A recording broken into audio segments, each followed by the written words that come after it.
Hello guys, good morning YouTube channel. So અત્યારે આપણે જાય છીએ જયપુર શૂટ માટે. એક બ્રાઇડલ શૂટ છે, તો ઠંડી અત્યારે બહુ લાગે છે, બહુ એટલે બહુ. મેં તો આખું જ નથી ખુલતી અત્યારે. 9 વાગ્યામાં બી ઠંડી લાગે છે ને નીંદર આવે છે બહુ. બોલો, તો મેં આવું પહેરી લીધું ગરમ ગરમ, ઠંડી ન લાગે એવું.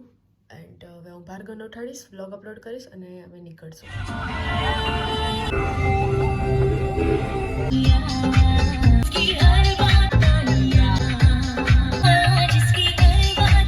વેનસ પાર્લર આપણે અહીંયા તૈયાર થવાનું છે અને અહીંથી પછી ભાર્ગવભાઈ મજામાં. Good morning. Good morning. Good morning Bhargavbhai. પાછળ જોઈને તમારે મારી ગાડી બગડી જાય. ઓ કોઈ નથી આવતું બેન. Good morning guys.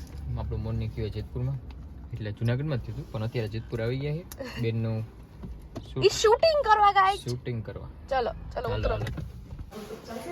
હા થોડીક વારમાં ગાઈસ રેડી થઈ જશું અને પછી શૂટ કરવા જશું.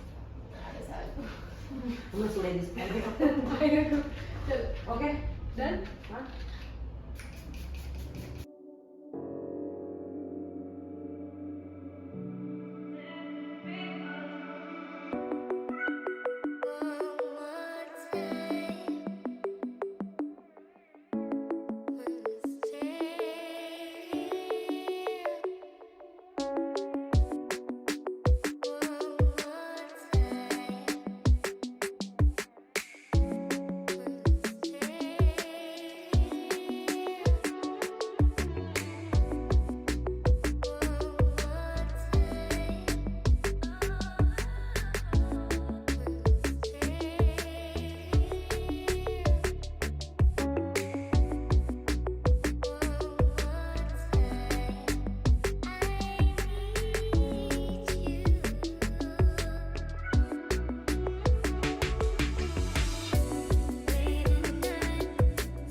ગાઈસ આપણે રેડી થઈ ગયા છીએ. જો આમ જોજો,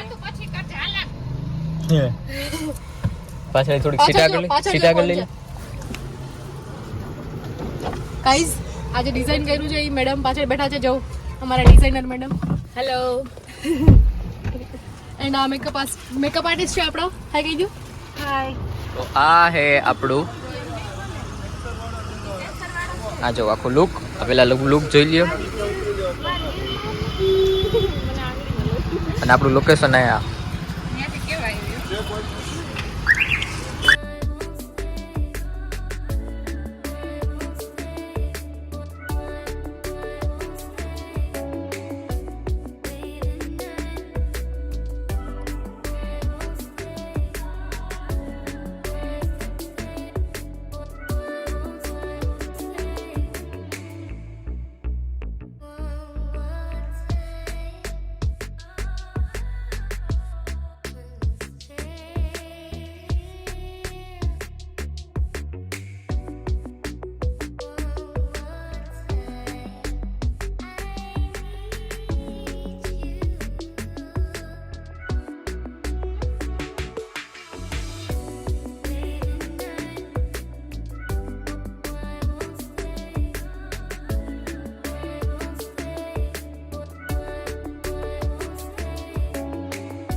કાલે આપણે શૂટ કરવા ગયા હતા. શૂટ બહુ મસ્ત થયું.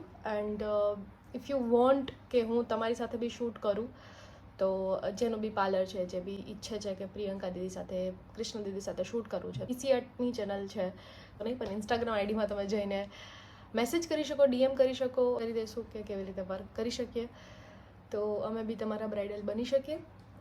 નેક્સ્ટ હું તમને ક્વેશ્ચન આન્સર કરવાની હતી. મેં તમને કીધું તમે ગમે એ પૂછશો એનો જવાબ દઈશ.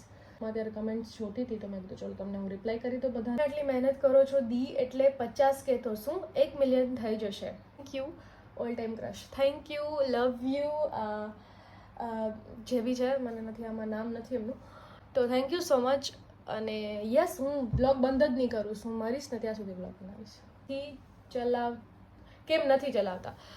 4 વ્હીલ ચલાવવાનું રીઝન એ છે, ચલાવવાનું રીઝન જો મારું છે ને, મને એમ છે કે મને જે અંદરથી લાઈક તમને એમ હોય કે મારે એક્ટિંગ કરવી છે, તો એ અંદરથી આવે કે નહીં મારે કરવી છે. 4 વ્હીલનું ને એક મને આવડે છે, મેં હાઈકી છે, 1-2 વખત શૂટમાં હાઈકી છે, એટલે એમ ખબર છે બેઝિક નોલેજ. 4 વ્હીલ બી મેં મારી હાઈકી છે, એટલે નોલેજ ખબર છે. પણ નથી ચલાવવાનું રીઝન એ છે કે મને બીજે કે તું ચલાવ, બીજા મને એમ કહે છે કે તું ચલાવ, પણ મને અંદરથી એમ છે કે જ્યાં સુધી મને અંદરથી એમ ના, મારી ઉપરવટ પાણી વયું ના જાય ત્યાં સુધી હું એ વસ્તુને સિરિયસલી લઉં. તો યસ, અત્યારે તો આવું છે, પણ હવે ફ્યુચરમાં હું જરૂરી છે, હવે તો શીખવું પડશે, કેમ કે પછી ભાર્ગવને બી સ્ટડીમાં ધ્યાન દેવું પડે, એનું બી ફ્યુચર છે. હું એને હંમેશા એટલો બધો બિઝી ના રાખી શકું, કેમ કે એ મારો ભાઈ છે, એટલું બધું કરે છે, બીજું કોઈ ના કરે. તમે યુટ્યુબ જર્ની કઈ રીતે સ્ટાર્ટ કરી? જો યુટ્યુબ જર્નીનું તમને કહી દઉં, શોર્ટમાં કહી દઉં, પછી એનો પૂરો વિડીયો બનાવીશ. યુટ્યુબ મેં 8 વર્ષ પહેલાં સ્ટાર્ટ કરી હતી, એટલે 8 વર્ષની અંદર મેં ઘણું બધું છે. મેં એક ચેનલની અંદર કામ કર્યું, પછી મેં ખુદની ચેનલ, પછી મેં એક ચેનલની અંદર કામ કર્યું. પહેલાં હું કેટલી બધી યુટ્યુબ ચેનલની અંદર કામ કરતી હતી, તો ત્યારે હું બહુ વધારે જ ફેમસ હતી મારા. અત્યારે તો એટલી નથી જેટલી હું ત્યારે હતી, તો બધાની ચેનલમાં હું વર્ક કરતી હતી. એન્ડ પછી મેં ખુદની ચેનલ બનાવી, મેઇન ચેનલ જે આપણી છે, જેમાં હું શોર્ટ કરું છું, તો એ ચેનલ મેં બનાવી. અને પછી લોકડાઉન આવી ગયું, તો લોકડાઉનમાં ટીમ મેમ્બર્સ હતા એ પોતપોતાના કામમાં લાગી ગયા. એક ટીમ હતી અમારી આખી, એ તૂટી ગઈ. હવે રીઝન્સ બહુ બધા છે, હું તમને નિરાતે કહીશ કે રીઝન્સ હતા. મતલબ મ્યુચ્યુઅલ અન્ડરસ્ટેન્ડિંગ નહોતી થતી જે ટીમ હતી એમની, અને અમારી ટીમમાં થોડા ઘણા ફાઇનાન્શિયલ પ્રોબ્લેમ્સ આવવા માંડ્યા. અમારે મતલબ ઘણી બધી વસ્તુઓ વેચવી પડી, જેમ કે કેમેરાસ છે, અમારી જે પ્રોપર્ટી હતી ટીમની, એ બધી વેચવી પડી. અને એ પ્રોબ્લેમના લીધે એ ટીમ બંધ કરવી પડી, જે હું સ્ક્રેચ વિડીયો બનાવતી હતી, શોર્ટ ફિલ્મ્સ બનાવતી હતી. પછી મારી પાસે કોઈ ઓપ્શન નહોતું કે હવે હું શું કરીશ. હું ઘરે હતી, લોકડાઉન હતો, બરાબર. લોકડાઉન મેક્સિમમ 2 વર્ષ ચાલ્યું કહેવાય. તો 2 વર્ષ સુધી જે પૈસા મેં સેવ કર્યા હતા એ મેં વાપરા. એ બધા પૈસા જેટલા સેવ કર્યા હતા અત્યાર સુધીના, મતલબ એ 2 વર્ષમાં, એની પહેલાં જેટલા બચેવા તે વાપરા. તો મને એટલા પ્રોબ્લેમ ના આવ્યા. બટ પછી એમ હતું કે હવે ફ્યુચરમાં પછી હું બધાના વ્લોગ જોવાનું સ્ટાર્ટ કર્યું, કેમ કે લોકડાઉનમાં બધા ફ્રી હતા, તો મેં વ્લોગ સ્ટાર્ટ કર્યું, વ્લોગ જોવાનું સ્ટાર્ટ કર્યું. અને જેવું લોકડાઉન ખતમ થયું, મારી બેનના લગ્ન થયા, અને પછી મને એમ થયું કે ચલો હું બી વ્લોગ સ્ટાર્ટ કરું. એટલે મેં જસ્ટ એમ જ રમતા વ્લોગ બનાવવાનું સ્ટાર્ટ કરી દીધું. મને ઇન્સ્ટાગ્રામથી થોડા ઘણા પ્રમોશન્સ, મતલબ બહુ ઓછા પૈસા મળે છે, પણ જે મળ્યા હતા એમાંથી મેં થોડું ઘણું ચલાવવાની ટ્રાય કરી. પછી મને એમ થયું કે હવે વ્લોગ બનાવું, પણ વ્લોગ બનાવવું ઇઝી નહોતું, કેમ કે મને નહોતું એડિટિંગ આવડતું, કેમ કે મારી પાસે આખી ટીમ હતી જે શૂટ એડિટ બધું કરી દીધું હતું. પણ પ્રોબ્લેમ એ હતી કે હું શૂટ કરીશ, હું એડિટ કેમ કરીશ. પછી મેં વિચાર્યું કે પ્રિયંકા, જે બી થાય તને અંદરથી એમ છે કે તું વ્લોગ બનાય, તું બનાય. તો મેં 1.5 વર્ષ હમણાં આપણે 1.5 વર્ષ પહેલાં મળ્યા, તો 1.5 વર્ષ પહેલાં એમ જ પોસ્ટ કરવાનું ચાલુ કરી દીધું. અને ઘરના લોકોને કન્વિન્સ કરવા બહુ અઘરા હતા, કેમ કે એ લોકો મતલબ શૂટમાં આવતા હતા, કૃષ્ણા આવતી હતી, પૂજા આવતી હતી, પપ્પા બી આવતા હતા, ક્યારેક ભાર્ગવ બી આવતો હતો, પણ એ લોકો કેમેરા સામું જે ડાયલોગો એ બોલી નીકળી જતા. પણ હવે આખો દિવસ કેમેરા સામું કેવી રીતે રહેવું ને, એ લોકો નહોતા કરી શકતા. તો ઓબ્વિયસ વાત છે. તો એના લીધે શું કહેવાય કે મારે કન્વિન્સ કરવામાં બહુ વાર લાગી. એટલે હું પહેલાં તો વ્લોગ એકલી જ બનાવતી હતી. બધાને કહું પ્લીઝ વાતો કરો, જે તમે દિલની અંદર છે ને એ કહો. આપણે કંઈ ખોટું નથી કહેવું લોકોને. એટલે મારા વ્લોગ ન વાયરલ થવાનું રીઝન એ જ છે કે તમે અત્યારે જે બી મારા સજેસ્ટ થતા હશે ને, હું કોઈના નામ નહીં લઉં, કોન્ટ્રોવર્સી થઈ જશે. એ લોકો કોન્ટ્રોવર્સી કરે છે કેમ કે એના વ્લોગ ચાલે. જેમ કે ખુદના મમ્મી રેડી ના હોય તો બીજા છોકરા સાથે લગ્ન કરી લે, જેથી કરીને એમના બ્લોગમાં પુશ આઉટ આવે. એન્ડ બીજા ઘણા છે જે હજી તો સગાઈથી છે, પણ એવી રીતે પ્રિટેન્ડ કરે કે હસબન્ડ વાઈફ છે. તો એવું બધું હું બી કરી શકું છું, મને કોઈ ઘરેથી પ્રોબ્લેમ નથી, બટ મારે એ નથી કરવું કેમ કે મારા ઝરીએ મારા થ્રુ કોઈને આ લાઈફ માટે ખોટો મેસેજ ના જવો જોઈએ. તો યસ, શું કહેવાય કે મારે નથી કરવું, એટલે હું ખોટી કોન્ટ્રોવર્સી નથી કરવા માંગતી. જે છે રિયલ, જે છે એ બધા માંગુ છું. ભલે મને 10 પૈસા ઓછા મળે, પણ મારે 5 લાખ વ્યૂઝ નથી લેવા ખોટું બોલીને. અને તમે જો, જે લોકો કોન્ટ્રોવર્સી કરે છે ને કાલ સવારે ભેગા બી થઈ જવાના છે. એટલે મેં બી એટલો જ રસ લ્યો છો. આઈ નો લોકોને બી રસ છે એ બધી વસ્તુમાં, અને લોકોને કોના ઘરની અંદર શું ચાલે છે ને એ બધી વસ્તુમાં બહુ એટલે બહુ છે ઇન્વોલ્વમેન્ટ. તો યસ, ઇન્વોલ્વમેન્ટ લ્યો. જેમ કે હું શૂટ કરું છું તો તમને કંઈક શીખવા મળે ને એનું. હું એમ ઈચ્છું છું કે એક બ્લોગમાંથી કોઈક માણસ કંઈક એક વસ્તુ શીખીને જાય. બીજું કોઈ કરતો હોય, ભાર્ગવનું હોય તો એ જ લેવલમાં બહુ ઓછા આવે. તો આઈ નો કે તમારી ચોઈસ બહુ સારી છે કે તમે કૃષ્ણાના જ વ્લોગ જોવા માંગો છો, બટ હું પૂરી ટ્રાય કરીશ કે હું કૃષ્ણાને બી ફોર્સ ના કરું આ બધી વસ્તુ કરવા માટે. નેચરલી જે બધી વસ્તુ થશે એ કરશે. તો વિશાલે પૂછ્યું છે 10 ફરવા જેવા પ્લેસ જુનાગઢની અંદર: ઉપરકોટ, ગિરનાર, દાતાર, મ્યુઝિયમ, ઝૂ, મકબરા, પછી ખાપરા કોપરાની ગુફા, પછી કેટલા થયા? 7 થયા. 8મું ઉભા રહ્યો, એક મિનિટ. ભવનાથ, પછી ભવનાથ 7 થઈ ગયા. હવે 8મું જુનાગઢમાં બધું આવી ગયું. અત્યારે હું તમને કીધા છે તો 8 પ્લેસ પહેલા ફરી આવો, પછી 2 પ્લેસ કે ઓકે. નિધિ પ્રજાપતિએ પૂછ્યું છે, દીદી બોલિવૂડમાં જવાનો પ્લાન છે? જો, બોલિવૂડ છે, ગુજરાતી છે, આ બધી ઇન્ડસ્ટ્રી છે ને, હું થોડીક અંદરથી ઓબ્સેસ માણસ કહી શકો કે જે ખુદની વેલ્યુની, ખુદની ઇજ્જતની બહુ રિસ્પેક્ટ કરે છે. અને આ એવી ઇન્ડસ્ટ્રી છે, બોલિવૂડ કહી લો, ગુજરાતી બી હવે આવી થઈ ગઈ છે. આ એવી છે જે રિસ્પેક્ટ નથી કરતી. તો મારો પ્લાન છે કે હું કરું. મેં કર્યું બી છે કામ, બટ બોલિવૂડનું બી જોઈ લીધું મેં, આ કાર્તિક આર્યનવાળું, કે એક્સપિરિયન્સ કરવો તો કે શું છે, મતલબ રિયલમાં શું વસ્તુ છે. તો એ બી જોઈ લીધું. ભલે મેં બહુ નાનું કર્યું હોય, હું કાર્તિક આર્યન હારે આવીને નીકળી ગઈ, કાર્તિક આર્યનને જોઈ લીધો, જોઈ લીધી, એની સાથે બી સીન કર્યો તો જે ઓફકોર્સ ના આવ્યો ફિલ્મની અંદર. બટ જો આ બધી વસ્તુઓના લીધે મને એમ થાય કે ભાઈ મારી રિસ્પેક્ટ ના થાય.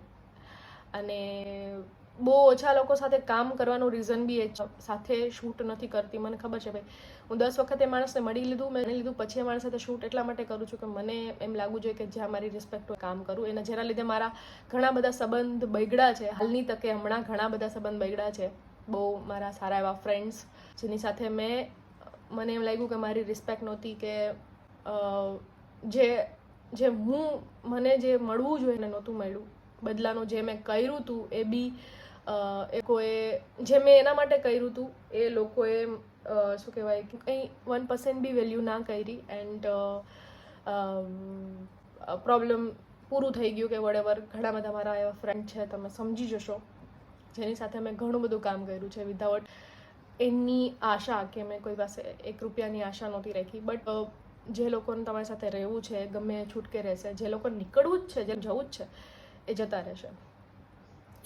તમે શું કર્યું એના માટે, તમે એનામાં કેટલું ઇન્વેસ્ટ કર્યું એ કોઈ ધ્યાનમાં નહીં લે. ઇન્કમ બહુ ઓછી થઈ ગઈ છે લાસ્ટ 2 મંથથી. જે હું ફાઇનાન્સ પ્રોબ્લેમ્સ ઘણા બધા ચાલી રહ્યા છે, ઘણી બધી પ્રોબ્લેમ ચાલે છે, કેમ કે મારી EMIs ભરવાય, ઘરનું જોવાનું હોય, બધી વસ્તુને ધ્યાનમાં રાખવી પડે. એટલે ઇન્કમ જે હતી એનાથી 25% થઈ ગઈ છે. તો બધાનો અત્યાર સુધીનો ક્વેશ્ચન કે ભાવદી લવ મેરેજ છે કે અરેન્જ મેરેજ છે, આઈ નો બધાને એમ જ છે કે લવ મેરેજ, લવ પ્લસ અરેન્જ છે. એટલે અરેન્જ બી કહી શકો અને લવ બી કહી શકો. ઓળખતા, પછી ઘરવાળા ઓળખતા હતા, પછી થઈ ગયું. એટલે એ બહુ મોટી છે. એનું છે ને હું વિડીયો બનાવી એમની આરે બનાવીશ, એનો વિડીયો ભાવદીદી સાથે Q&A કરીશ, ભાવદીદી અને સુનિલ સાથે Q&A કરીશ. એન્ડ યસ, એના હું Q&A વિડીયો બનાવીશ ને એ લોકો એની સ્ટોરી જે બી છે તમને કહેશે. એના મોઢે આપણે સાંભળવાની મજા આવશે. પણ લવ પ્લસ અરેન્જ. અમારા ઓલ્ડ ગ્રુપથી બધા અલગ થઈ ગયા. જે આખી અંગીતનું ગ્રુપ હતું જેની અંદર પપ્પુ તો બધા હતા, લાઈક ઘણા બધા લોકો હતા. સાગર હતો, સિર હતો, જયેશ હતો, ઘણા બધા લોકો હતા. મેં તમને કે એનું રીઝન બહુ મોટું હતું કે થોડાક મતભેદ થઈ ગયા હતા ચાલુ. પછી એના લીધે આખી અંગીતની ટીમમાંથી પછી 2 ટીમ અલગ અલગ થઈ ગઈ. પછી અમે અમારી ટીમ બનાવી હતી, જેમ ફાઇનાન્શિયલ પ્રોબ્લેમ્સ ઘણા બધા આવ્યા હતા. તો એમ્સના લીધે પછી જે અમારી સાથે અમને બીજો કોઈ કામ કે રસ્તો લેવો પડ્યો. અને પછી હું સાવ ફ્રી થઈ ગઈ હતી ને એકલી થઈ ગઈ હતી. તો પછી મેં વિચાર્યું કે હું વ્લોગ સ્ટાર્ટ કરું અને હું સિંગિંગ સ્ટાર્ટ કરું. મેં અમારા આલ્બમ્સને વ્લોગ પોસ્ટ કરવાનું સ્ટાર્ટ કરી દીધું. જો મારા માટે યુટ્યુબ બધું છે. જે લોકો ટીમના હતા એના માટે કદાચ યુટ્યુબ કંઈ નહીં હોય, બટ મારા માટે જે બી છે યુટ્યુબ છે. જે બી મારા માટે છે ને યુટ્યુબ ભગવાન છે. બસ યુટ્યુબ મારા માટે ભગવાન છે. કેમ કે જે બી મને દીધું છે યુટ્યુબે દીધું છે ને એનો હું ઉપકાર ક્યારે એમનીમાં નહીં ભૂલીશ. ઇફ આ પ્લેટફોર્મ રહે ના રહે, મારા માટે એટલું જ ઇમ્પોર્ટન્ટ છે જેટલું એ હંમેશા હતું. તો હું ક્યારેય નહીં છોડીશ. બધા લોકોને મેં સમજાવ્યા ટીમને કે પ્લીઝ તમે યુટ્યુબ ના આપો. કેમ કે યુટ્યુબે જે બી દીધું, જે બી ફેમ મળી, જે બી પૈસા, જે બી લાઈફ જીવી એ અમે 4 વર્ષ, એક ગોલ્ડન ટાઈમ હતો. બટ એ ટાઈમ હવે પાછો નહીં આવે અને એ લોકો બી પાછા નહીં આવે. કેમ કે બધા પોતપોતાએ મૂવ ઓન થઈ ગયા છે. બધાના અલગ અલગ પ્રકારના રીઝન હોય. કોઈના ફેમિલી પ્રોબ્લેમ, બધા પોતપોતાના રીઝન્સથી જીવતા હોય ને કરતા હોય. તો એમનો ઓલો છે. પણ મારું છે કે ભાઈ હું યુટ્યુબ કરીશ તો હું હંમેશા કરીશ. તો હું બધા ક્વેશ્ચનના તો રિપ્લાય નથી કરી શકી કેમ કે વિડીયો બહુ લોંગ થઈ જશે. બટ આટલા ક્વેશ્ચનના રિપ્લાય કર્યા છે. નેક્સ્ટ ટાઈમ આ વિડીયોની અંદર પરફેક્ટ ક્વેશ્ચન પૂછો જે ના હું આન્સર પ્રોપર કરી શકું. અને ભાવ દીદીને સુનિલમાં જે બી ક્વેશ્ચન પૂછવા છે એ બી તમે મને આમાં પૂછી દો. બાકી એક કામ કરું, હું PC8માં મૂકી દઉં છું. ત્યાં જઈને ક્વેશ્ચન આન્સરનું પૂછી દો. તો તમે ત્યાં જઈને ક્વેશ્ચન આન્સર પૂછી લેજો. બાકી આની નીચે આન્સર પૂછી લો અત્યારે કે તમે એને શું કહેવાય કે પૂછવા માંગો છો કે શું જાણો. તો આપણે એની આરે Q&A વિડીયો બનાવશું. એન્ડ યસ, ચલો હવે હું બ્લોગ એડિટ કરું કેમ કે બહુ લાંબો થઈ ગયો છે વ્લોગ ગાઈસ. બ્લોગ એડિટ કરું એન્ડ મળીએ જલ્દી નવા વ્લોગની સાથે. જે બી ક્વેશ્ચન પૂછવા એ રોજ પૂછી લો, હું તમને આન્સર કરી દઈશ. હવે રોજે કરી દઈશ જો તમને બોરિંગ ના લાગે. હું લાસ્ટમાં નાખીશ. આગળનો વ્લોગ જોઈ શકો છો સરખી રીતે, એટલે તમે બોર ના થાવ. હું question answer yes. So guys ચલો ચલતે હે, બાય બાય, સી યુ. મળીએ જલ્દી નવા વ્લોગની સાથે. હું હમણાં છું, એનું રીઝન બી કહીશ, પણ કહીશ પહેલું કહીશ, રિવીલ કરીશું. ચલો મળીએ જલ્દીથી નવા વ્લોગની સાથે. Bye bye, Tata, C you, love you.